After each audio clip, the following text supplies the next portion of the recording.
Please tell us whether you are a visionary leader, a transformative leader.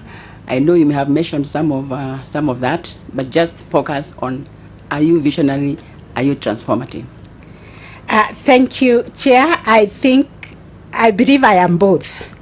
I start by seeing the big picture of what it is that I want to do, the objective of the judiciary, and what we need to achieve. Is it clearing the backlog of cases?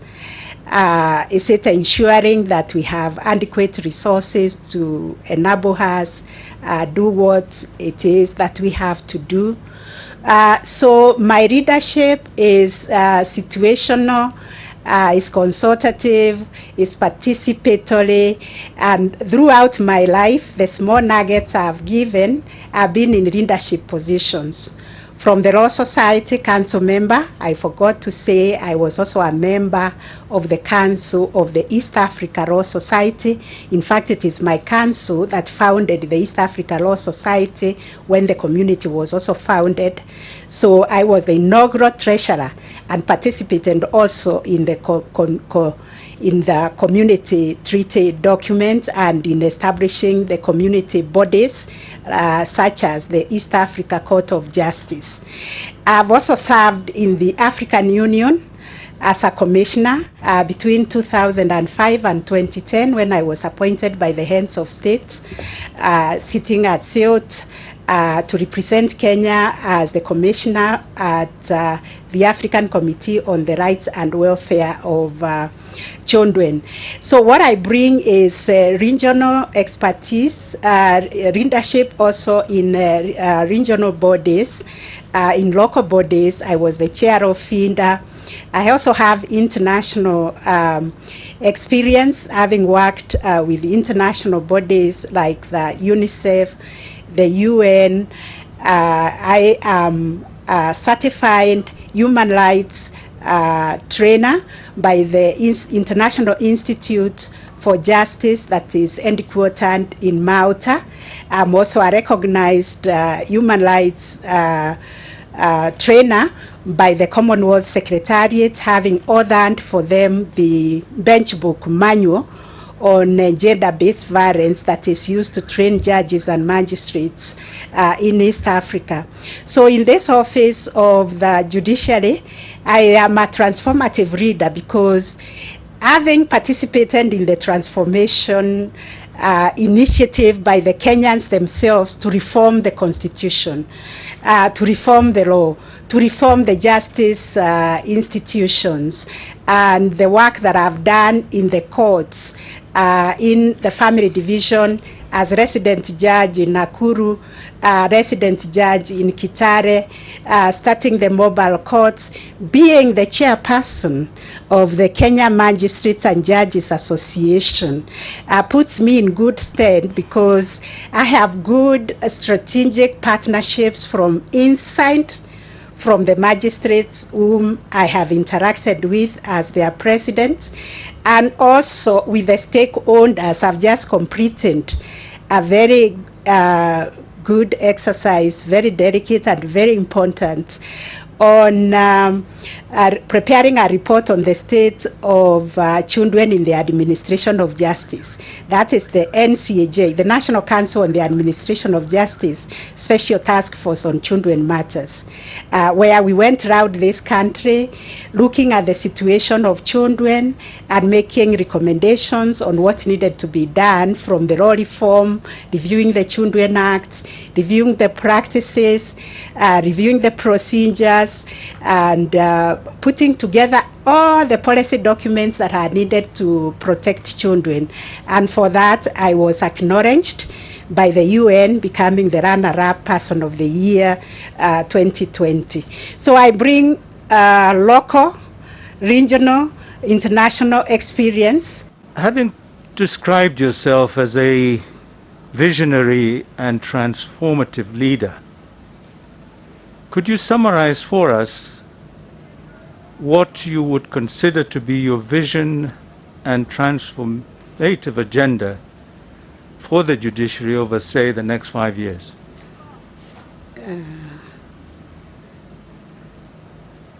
Yes, thank you very much. When I was preparing for this interview, I read the JTF, I read the SJT, I read the Sonja reports, and I really recommend the tremendous work that has been done in transforming the judiciary. First of all, looking at this constitution, it requires a reform-oriented Chief Justice who will be able to carry on that transformative agenda, that foundation that was laid by Chief Justice Willy Mutunga and has been trajected to the building blocks that Chief Justice Maraga has put in place. So my transformative agenda is to carry on with those transformation to fruition because we know how delicate the judiciary is right now. We are at a trajectory where we can lose everything and slide back to where we were unless the reform agenda is pushed to another level. So I will begin with the evaluation of what has already been done. But one thing that cuts across and which still would remain the theme of my visionary transformative agenda would be to ensure that we have an independent judiciary that is expeditious in the disposal of cases and that is sensitive to the Kenyans whom we serve, that is that centers the delivery of justice to the Kenyans. So the same objectives would remain, that is access to justice. First of all, ask myself, is justice accessible? We are talking of mediation as a forum, alternative justice system. We are talking about working with the counties and other stakeholders and identifying whether we need to build more courts, because we don't just build a court. As a judiciary, you have to engage the stakeholders and see whether there is need. When I looked at those two strategic plans, the distance, the average distance for a Kenyan to access a court is 175 kilometers. I would work hard to reduce it to maybe 100 kilometers in the next 5 years, and this is possible working with other stakeholders. Then, of course, ensuring also the increment of the human resource capital register. I think I mentioned that it is low, it is 56%. Perhaps in the next 5 years, bring it to 75%, the staffing of the judiciary, so that we can deliver justice. There are many projects that are incomplete infrastructural needs. I think even where we are seated, we all appreciate that the Supreme Court, the Court of Appeal, should be not what it is. I remember I think 2 years ago, His Excellency the President came here during the State of Nation address, and he was embarrassed to see where the judges sit in this building. I remember him offering even the KICC as a premises for us to use. But consulting stakeholders, this commission, I think we have a very nice area here where we can build a very nice, vibrant extend the facility here. So I've identified also infrastructure, and I've also identified resources, resource mobilization, how to fast track the judiciary fund. I am a very good fundraiser. I was the chair of FINDA those days in the late 90s, the 2002. Our budget, our yearly budget was 150 million. It was a lot of money then. We felt that because we had not given that opportunity to other applicants, we didn't want to see it before. Okay. But now that you have talked, yes, you can submit it to us. Thank okay. you. Yes, I think a copy has been availed to you. It gives my strategy, what I perceive to be my role if I became to the Chief Justice. It has a rudimentary drawn strategic plan that has my vision to build a judiciary that is independent, efficient, accessible, and responsive to the aspirations of Kenyans and a true guardian of the rule of law.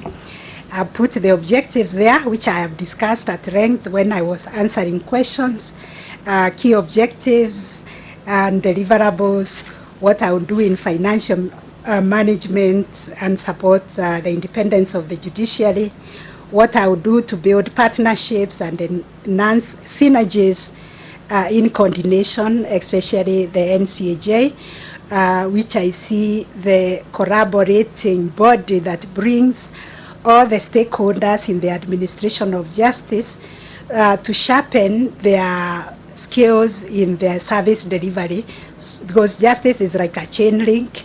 It is weakest at the weak point and it is strongest at the strong point. So it has to hold together, pull together, so that we can all stand to defend the rule of law. So this is the write-up. It's a submission, because I used to be a good lawyer when I practiced law. And we assume, Judge, that a lot of those things, you have talked about them already. They are all spoken. But you have accepted the document. Thank you very much. Yes, do you have any question for us? Not really, but to thank you most profusely. You have treated me kindly. You have done a thorough job. I've watched the other interviews. I think this is the most patient panel that has sat so long. I've appeared before, and it was, within an hour or two you are finished. So I think you are thorough in the way you have done your job. I wish you all the best. In fact, all of you are new to me as commissioners, except my brother, Justice Wasame, who I have met before in these panels. So I wish you also Godspeed as you search for the Chief Justice of this great republic. God bless you. God bless you too. Thank you very much.